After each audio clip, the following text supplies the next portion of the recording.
नमस्कार विद्यार्थी मित्रांनो, आतापर्यंत आपण हवामानशास्त्रामध्ये हवेचं तापमान, दाब, वारे, विशेषतः ग्रहीय वारे, वातावरणीय अभिसरण पाहिलं।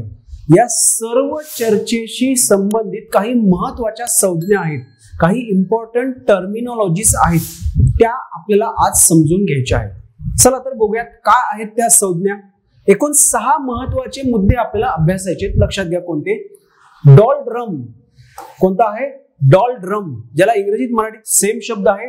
त्यानंतर आहे आंतर उष्णकटिबंधीय केंद्रीभवन पट्टा, इंटर ट्रॉपिकल कन्व्हर्जन्स झोन, ज्याला थोडक्यात आपण म्हणतो ITCZ। त्यानंतर आहे अश्व अक्षांश, हॉर्स लॅटिट्यूड। त्यानंतर आहे गर्जणारे 40 वारे, ज्याला आपण इंग्रजीत म्हणतो रोअरिंग 40s, खवळलेले 50 वारे, फ्युरियस 50s, किंचाळणारे 60 वारे, श्रीकिंग 60s। या 6 शब्दांचा अर्थ काय तो आपण आता पाहूया। सुरुवात करू आपण डॉल्ड्रम पासून। नीट लक्षात घ्या, विषुववृत्तीय प्रदेश कुठून कुठपर्यंत? 5 अंश उत्तर ते 5 अंश दक्षिण। नीट लक्षात घ्या, या 5 अंश उत्तर ते 5 अंश दक्षिण या 2 अक्षवृत्तांच्या दरम्यान आपल्याला वारा वाहताना आढळत नाही। जर तुम्ही नीट लक्षात घेतलं तर इथे हवा काय झालेली आहे? वर जाते। हवेचा कोणता प्रवाह आहे? ऊर्ध्वगामी प्रवाह। सो हा 5 अंश उत्तर ते 5 अंश दक्षिण या दरम्यानचा शांत हवेचा पट्टा म्हणजे डॉल्ड्रम होय। काय आहे डॉल्ड्रम? डॉल्ड्रम हा हवेचा शांत पट्टा आहे किंवा शांत हवेचा पट्टा, म्हणजे तिथे आडवी हालचाल वाऱ्यांच्या स्वरूपात आढळत नाही। कुठे आहे हा पट्टा? विषुववृत्तावर 5 अंश उत्तर ते 5 अंश दक्षिण दरम्यान। त्यानंतरचा दुसरा मुद्दा बघा, ITCZ, inter tropical convergence zone. हे काय आहे बघा? आंतर उष्णकटिबंधीय, म्हणजे 2 उष्णकटिबंधांच्या मध्ये, इंटर ट्रॉपिकल म्हणजे 2 ट्रॉपिकल बेल्टच्या मध्ये कशाचा पट्टा आहे हा? केंद्रीभवन, म्हणजे वारे केंद्रित होण्याचा पट्टा जो आहे त्याला आपण म्हणतो ITCZ। इथे वारे केंद्रित का होणार? कारण हा कमी दाबाचा प्रदेश आहे, त्यामुळे वारे या भागाकडे काय होतात? केंद्रित होतात। कुठे दिसेल तो आपल्याला? बघा, आता आपण जिथे डॉल्ड्रम पाहिला तिथेच तो आपल्याला दिसतोय। कसा दिसतोय नीट लक्षात घ्या। बघा जरा, आता आपण थोडं वेगळ्या रंगामध्ये दाखवण्याचा प्रयत्न करूयात। हा आला उत्तर गोलार्धातला ग्रहीय वारा, हा इकडून आला दक्षिण गोलार्धातला ग्रहीय वारा। ह्या उत्तरेकडचा उष्णकटिबंध, इकडे दक्षिणेकडचा उष्णकटिबंध। इथे विषुववृत्त दाखवले आपण, इक्वेटर 0 डिग्री, उत्तरेकडचा उष्णकटिबंध, दक्षिणेकडचा उष्णकटिबंध, दोन्हीकडचे ग्रहीय वारे एकत्र येण्याचा पट्टा म्हणजेच काय? ITCZ। इथे वारे एकत्र का येतात? कारण इथे विषुववृत्तीय कमी दाबाचा प्रदेश असतो म्हणून। ITCZ हा कमी दाबाचा प्रदेश आहे की ज्या ठिकाणी दोन्ही उष्णकटिबंधातील व्यापारी वारे एकत्र येतात। व्यापारी वारे किंवा ग्रहीय वारे एकत्रित येण्याचा पट्टा म्हणजे ITCZ। जेव्हा सूर्य विषुववृत्तावर असेल त्यावेळेस ITCZ विषुववृत्तावर असणार आहे। पण सूर्याच्या भासमान भ्रमणामुळे जून महिन्यात सूर्य कर्कवृत्तावर, डिसेंबर महिन्यात सूर्य मकर वृत्तावर असतो। मग ऑटोमॅटिक ITCZ जून महिन्यात कुठे असणार आहे?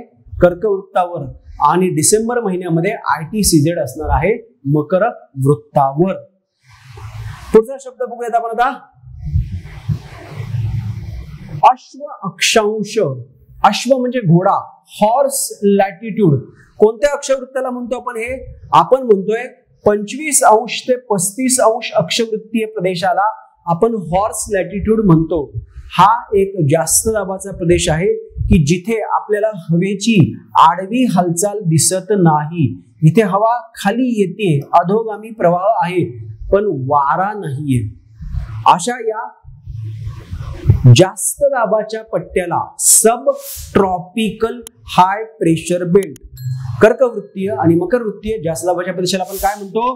त्याला आपण म्हणतोय हॉर्स लॅटिट्यूड। क्लिअर? नीट लक्षात ठेवा। त्यानंतर अत्यंत इंटरेस्टिंग आहे पुढचे 3 मुद्दे। गरजणारे, खवळलेले, किंचाळणारे वारे. आणि त्या वाऱ्यांपुढे आपण काय लावलंय? 40, 50, 60. काय आहे हे? 40, 50, 60 हे दुसरं तिसरं काही नसून ते आहेत अक्षवृत्त. सो 40 अंश अक्षवृत्तावरच्या वाऱ्यांना गरजणारे, 50 अंश अक्षवृत्तावरच्या वाऱ्यांना खवळलेले, 60 अंश अक्षवृत्तावरच्या वाऱ्यांना किंचाळणारे असा शब्दप्रयोग आपण करतो. पण हे कोणाला ऍप्लिकेबल आहेत? हे ऍप्लिकेबल आहे दक्षिण गोलार्धातील वायव्य प्रति व्यापारी वाऱ्यांना. दक्षिण गोलार्धामध्ये जे वायव्य प्रति व्यापारी वारे वाहतात त्यांचा प्रवास बहुतांश सागरावरून होतो. वायव्य प्रति व्यापारी वारे कोणत्या भागाकडून वाहत आहेत? तो जो 25-35 चा जास्त दाब प्रदेश आहे त्याच्याकडून ते कुठे वाहत आहेत? 60-70 कमी दाबाच्या प्रदेशाकडे वाहतात. म्हणजे त्यांचा प्रवास कुठून सुरू झाला बघा? 35 पासून सुरू झाला ते 60 पर्यंत त्यांचा प्रवास असणार आहे. सो दक्षिण गोलार्धात जर आपण विचार केला तर आपल्याला काय दिसतंय? हे पहा, हे आहे दक्षिण गोलार्धातलं 35 अंश अक्षवृत्त.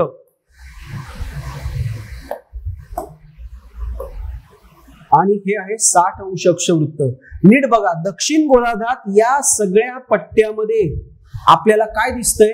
तर हा दक्षिण अमेरिकेचा थोडासा भाग सोडला, ऑस्ट्रेलियाचा थोडासा भाग, टास्मानिया बेट आणि न्यूझीलंड जर सोडलं तर सरसकट सगळा समुद्र आहे. आपण मागे पाहिलं समुद्रावरून वारा वाहताना वाऱ्यांना अडथळा नाही, घर्षण कमी, वारा वेगात वाहतो. सो होतं काय? या 30 पासून सुरुवात केली व्हायला, वायव्य दिशेकडून तो वाहतोय आग्नेयेकडे. हा झाला वारा, वायव्य प्रति व्यापारी वारा, ज्यांचा प्रवास सगळा कशावरून होतोय बघा? समुद्रावरून होतोय. सो ज्यावेळेस हे 30 पासून निघाले, 35 अंश अक्षवृत्तापासून निघाले, 40 अंश अक्षवृत्तापर्यंत पोहोचेस्तोवर त्यांचा वेग वाढला. वाऱ्यांचा वेग वाढल्यामुळे विशिष्ट आवाज निर्माण होतो. मग त्यांना आपण म्हणतो गरजणारे, रोअरिंग 40s. 40 पासून 50 पर्यंत गेला, वाऱ्याचा वेग आणखी वाढलेला आहे. त्या प्रचंड वेगात वाहणाऱ्या वाऱ्यामुळे समुद्रामध्ये उंच लाटा उसळतात, वादळी स्थिती निर्माण होते आणि मग त्याला आपण म्हणतोय खवळलेले 50 वारे. तिथून पुढे 60 अंश अक्षवृत्तापर्यंत पोहोचेपर्यंत प्रचंड वेग वाढलेला आहे आणि मग सागरामध्ये अत्यंत भयावह परिस्थिती निर्माण होते. लाटांचा आवाज, वाऱ्याचा आवाज आणि त्या भीतीदायक परिस्थितीमुळे, तिथे निर्माण होणाऱ्या आवाजामुळे आपण त्या वाऱ्यांना काय संबोधतो? किंचाळणारे 60 वारे. क्लिअर? सो गरजणारे 40, खवळलेले 50, किंचाळणारे 60 हे वारे आहेत. 40, 50, 60 हे अक्षवृत्त दर्शवतोय. कुठलं? दक्षिण गोलार्धातलं. हे तीनही शब्द आपण वापरतोय वायव्य प्रतिव्यापारी वाऱ्यांना.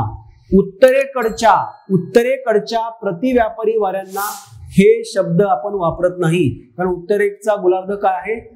जमीन किंवा खंड गोलार्ध, आणि दक्षिणेचा गोलार्ध काय म्हणतो आपण? जल गोलार्ध. दक्षिण गोलार्धात पाण्याचं प्राबल्य असल्यामुळे, सागराचं प्राबल्य असल्यामुळे तिथे ही परिस्थिती उद्भवते.